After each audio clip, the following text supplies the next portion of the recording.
ایک love marriage اور دوسرا لو میرج کو ارینج کروانا، یہ دو بہت خطرناک نکاح ہے، یاد رکھیے۔ ایک تو لڑکا اور لڑکی خود شادی کر لیتے ہیں، اور دوسرا اتنا تکلیف دیتے اپنے والدین کو کہ شادی کروا کے رہتے جن سے وہ چاہتے ہیں کہ جب بھی تم لوگ ایسا کرو گے یا کوئی اس طرح سے کریں گا اپنے والدین کو تکلیف دے کر نکاح کریں گا، ولی کو منوا کے شادی کروائیں گا۔ باپ ولی ہوتا لڑکی کا، منوا رہے اس کو، نہیں تم کو تو یہی کرنا ہے، نہیں تو میں کچھ بھی کر لوں گی، تو وہ بولتا ہے اچھا اس سے تم کچھ کرو، میں تم کو بیاہ دیتا ہوں۔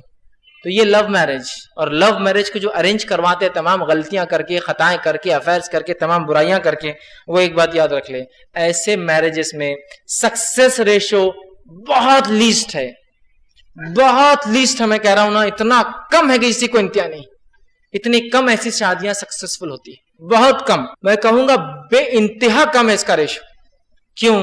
تو جب دو لوگ ملتے ہیں نا فاسد محبت کے ساتھ، بری چہرے کے عاشق ہوتے ہیں نا، ان کو ان کا اسٹائل پسند آ گیا، ان کو ان کا چہرہ پسند آ گیا، ہے نا، اسٹائلش لڑکا ہے بہت، وہ خوبصورت لڑکی، یہی دیکھا جاتا ہے، اور کیا ہے، لڑکے میں رنگ منگ نہیں دیکھا جاتا، اس کی خوبصورتی نہیں، اسٹائل کتنے مار رہا ہو، چابی کیسا گھماتا، چھلے کیسے لگاتا، یہاں موبائل کیسا رکھ کر گھومتا، چلتا تو کتنا ٹیڑھا چلتا، کمر کتنی دکھاتا ہوا چلتا، پینٹ کیسی ہوتی ہے، جوتا کہتا، یہ ہوتا ہے اسٹائل، اور ان کا کیا پسند آیا تھا، ان کو چہرہ۔ تو یاد رکھیے جب دو ایسے لوگ ملتے ہیں نا تو صرف اپنی اچھائیوں کو ایک دوسرے کے سامنے رکھتے ہیں جب تک وہ ملتے ہیں، لیکن جب شادی ہو جاتی ہے نا اور ایک کمرے میں پہنچ جاتے ہیں، پوری خلائیں کھل جاتی، پھر ان کے اسٹائل پورے ادھار کے تھے، ان کے اسٹائل پورے ادھار کے تھے، اور ان کی خوبصورتی 1000 روپے میں ہوتی تھی وہ روز، اب جیب میں 30,000 تو مہینے کے ہے نہیں، اور ان کے اسٹائل ادھار کے رہتے، ویسے پوری خلیں کھل جاتی، یاد رکھیے۔ اور ایک آدھ اولاد ہونے تک تو کہاں کے کہاں جھگڑے چلے جاتے ہو، ایک آدھ اولاد ہونے تک ہی، زیادہ دن نہیں۔ سکسیس ریشو نہیں ہے، اس لیے کہ اللہ نے جو طریقہ دیا نکاح کا، اس سے جاؤں گے نا تو ہی سکسیسفل رہوں گے۔ آدھا دین ہے نا، آدھے دین کو غلط طریقے سے کرو گے تو پھر آدھی مار تو کھاؤں گے نا دنیا میں، آدھا عذاب تو بھگتنا پڑے گا شریعت کو چھوڑنے کا۔ تو یا تو لو میرج کرتے یا لو کو ارینج کرواتے والدین کو زبردستی کر کے، ایسا ان کو تکلیف مت دیجیے، اس لیے کہ زمانہ، میں کہتا ہوں ہر بار، ایسا گھوم کر آتا ہے، اور انسان جس جگہ پہ تھا کل وہ وہاں ہوتا ہے جہاں اس کا باپ تھا، اور اس کا بیٹا اس سامنے پھر وہاں کھڑا ہوتا ہے، اور زمانہ پلٹ کر پھر آ جاتا ہے اس کے سامنے، اور اس کا بیٹا اس سے پھر جب اپیل کرتا ہے کہ مجھے فلاں کرنا، اس کی بیٹی جب ڈیمانڈ کرتی ہے مجھے اس سے شادی کرنا ہے، تب اس کو پتا چلتا ہے، لیکن ایک عمر گزر جاتی ہے اس کی، وہاں پھر وہ بہت پچھتاتا ہے میں نے کیا کیا۔ تو یاد رکھیے غلطی کبھی مت کیجیے، یہ افیئرس اور لو میرج کے چکر میں مت جائیے۔ ایک واقعہ سناتا ہوں آپ کو اور اپنی بات کو ختم کروں گا۔ ایک شخص تھا، اس نے سوچا کہ ایک لڑکی کو جو بھگا کر لے جاؤں، دوستوں سے کہا کہ مجھے پلان بتاؤ کچھ بھگانے کا، دوستوں نے پلان کیا کہ شہر چھوڑ کر بھاگ جاؤں۔ وہ زمانہ تھا جب گاڑیاں نہیں تھے، گھوڑے ہوتے تھے۔ وہ ایک آدمی کے پاس گیا استبل میں اور کہا کہ مجھے گھوڑا ادھار چاہیے، اس کا خود کا گھوڑا نہیں تھا، اور عموماً عاشق خلاش لوگ ہی ہوتے، بہرحال سمجھدار آدمی حرکتیں نہیں کرتا ایسی۔ تو کہا ایک ادھار مجھے گھوڑا چاہیے، تو کہا ٹھیک ہے لے لو، ایک گھوڑی ہے لے جاؤ اس کو۔ وہ اس گھوڑے پہ جو گھوڑی پہ سوار ہو کر جو پلان تھا وہ ملے، اس کو بٹھایا اور چلا۔ لیکن وہ گھوڑی دینے والے نے کرائے سے یہ کہا دیکھو اس کی نانی ایک بار پانی سے ڈر گئی تھی۔ جانوروں میں صفت ہوتی ہے، جب جانور میں کوئی نقص کمزوری آتی ہے نسلن تو وہ کمزوری ٹرانسفر ہوتی ہے اگلی نسلوں میں، اس لیے دو اچھے جانوروں کو کراس کیا جاتا ہے تاکہ اچھی نسل نکلے۔ تو کہا اس کی نانی پانی سے ڈر گئی تھی تو اس کی ماں پانی سے ڈرتی تھی، اس کی ماں پانی سے ڈرتی تھی تو یہ گھوڑی بھی پانی سے ڈرتی ہے۔ تو ٹھیک کوئی بات نہیں۔ اب وہ جب سفر کر کے گیا ایک جگہ ندی آ گئی، اب وہ کہاں گھوڑی اندر اترتی، وہ لڑکی کے ساتھ جا رہا ہے، وہ گھوڑی اندر ہی نہیں اترتی، کیوں؟ تو اس کو کس سے ڈر تھا؟ پانی سے۔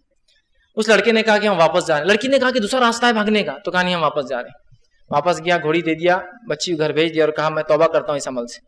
بعد میں اس کے دوستوں نے پوچھا تمہارا تو معاملہ طے ہو گیا، بھاگ بھی گئے تھے، سب ہو گیا، واپس کیوں لا دی؟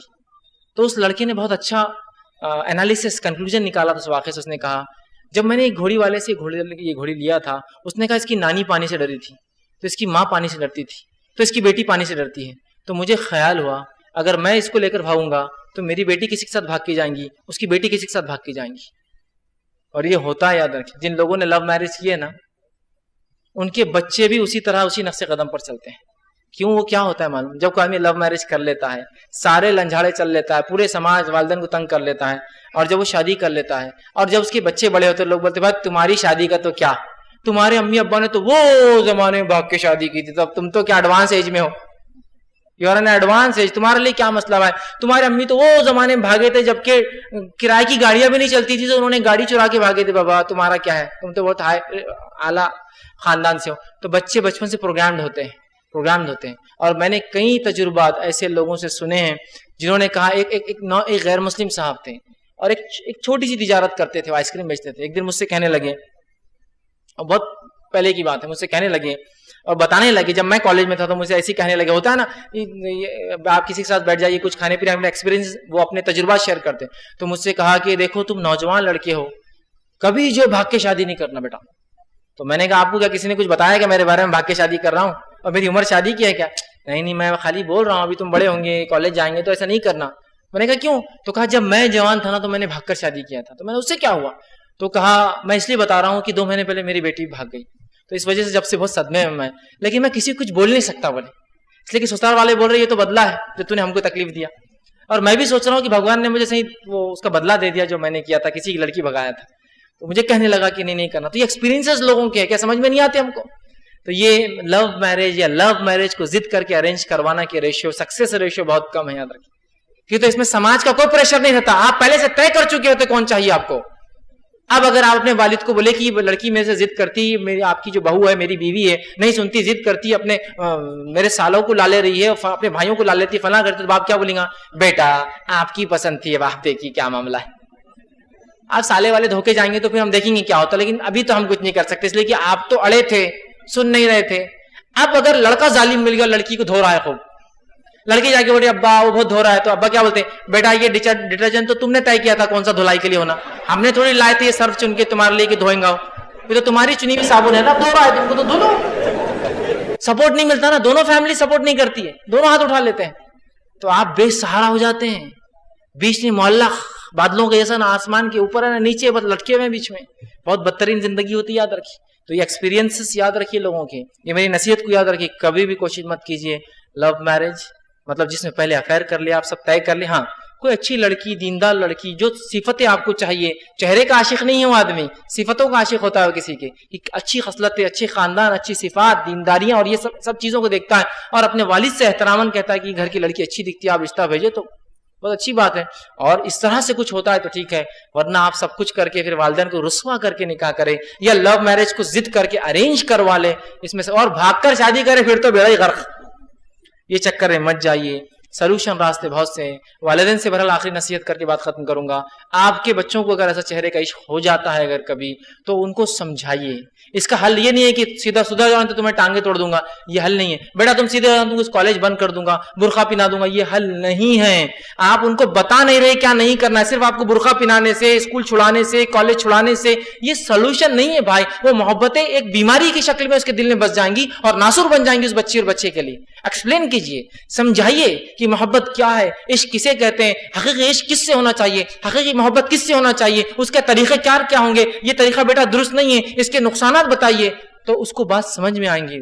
خالی روک دینے سے, ضد پڑ جانے سے, ہمارے خاندان میں ایسا نہیں ہوا, دیکھیے یہ بات صحیح آپ کے خاندان میں نہیں ہوا ہوگا.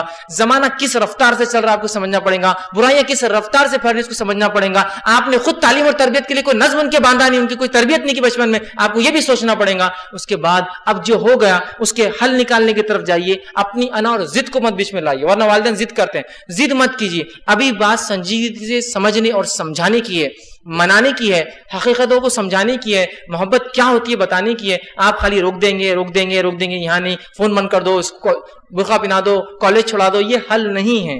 آپ کو ایکسپلین کرنا ہے, ان کو سمجھانا ہے, ان کے دلوں میں اللہ اور اس کے رسول کی محبتوں کو بٹھانا ہے, تاکہ یہ فاسد محبتیں ان کے دل میں جگہ ہی نہیں رکھ سکتے.